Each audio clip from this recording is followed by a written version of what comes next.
कोपेश्वर मंदिराच्या संवर्धनासाठी उच्च न्यायालयात भक्कम बाजू मांडणार ॲडव्होकेट धैर्यशील सुतार यांची माहिती।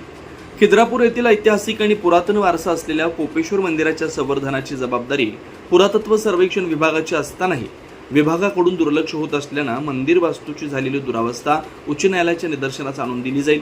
मंदिराभोवतालच्या बांधकामाबाबत खिद्रापूर गावाची भौगोलिक परिस्थिती आणि स्थानिकांची भूमिका न्यायालयात भक्कमपणे मांडली जाईल, अशी ग्वाही उच्च न्यायालयातील वकील ॲडव्होकेट धैर्यशील सुतार यांनी दिली। खिद्रापूर ग्रामपंचायतीमध्ये आयोजित बैठकीत ते बोलत होते। यावेळी सरपंच सरिता कदम, उपसरपंच इर्शाद मुजावर, ग्रामसेवक संजय पाटील, गणेश पाखरे, मोठ्या संख्येने ग्रामस्थ उपस्थित होते। सध्या कोल्हापूर सर्किट बेंचमध्ये कोपेश्वर मंदिराच्या दुरावस्थेबाबत जनहित याचिकेवर सुनावणी सुरू आहे। या प्रकरणात न्यायालयानं पुरातत्व विभागाच्या संचालकांना हजर राहण्याचे आदेश दिले। मंदिराभोवतालच्या बांधकामांचा मुद्दा या सुनावणीत महत्त्वाचा ठरतोय। ग्रामपंचायतीतर्फे बाजू मांडण्यासाठी ॲडव्होकेट धैर्यशील सुतार यांची नियुक्ती करण्यात आली।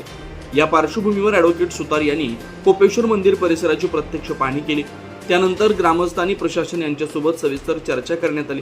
यावेळी ग्रामस्थांनी आपली घरं पिढ्यानपिढ्या अस्तित्वात असल्याचं सांगितलं। खिद्रापूर हे वारंवार पूरग्रस्त होणारं गाव असल्यानं अनेक घरांची पडझड झाली।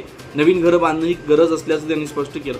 पुरातत्व विभाग मंदिर संवर्धनासाठी ठोस उपाययोजना करत नसून उलट स्थानिकांना विविध नियमांच्या नावाखाली त्रास दिला जात असल्याची तक्रार ग्रामस्थांनी मांडली। बांधकाम परवानग्यांची प्रक्रिया सुलभ करून ग्रामपंचायत स्तरावर अर्ज स्वीकारणं, परवानगी देण्याची खिडकी योजना सुरू करणं, अशी मागणी ग्रामस्थांनी केली। यावेळी ॲडव्होकेट धैर्यशील सुतार यांनी ग्रामस्थांच्या भावना आणि गावाची वस्तुस्थिती न्यायालयासमोर प्रभावीपणे मांडण्याचं आश्वासन दिलं। कोपेश्वर मंदिराचं संवर्धन आणि स्थानिकांच्या न्याय हक्काचा समतोल राखण्यासाठी प्रयत्न केले जातील, असं त्यांनी सांगितलं। मंदिर संवर्धन आणि गावाच्या विकासाचा प्रश्न आता न्यायालयीन प्रक्रियेत महत्त्वाचा ठरणार असल्यानं या सुनावणीकडे परिसराचं लक्ष लागलंय।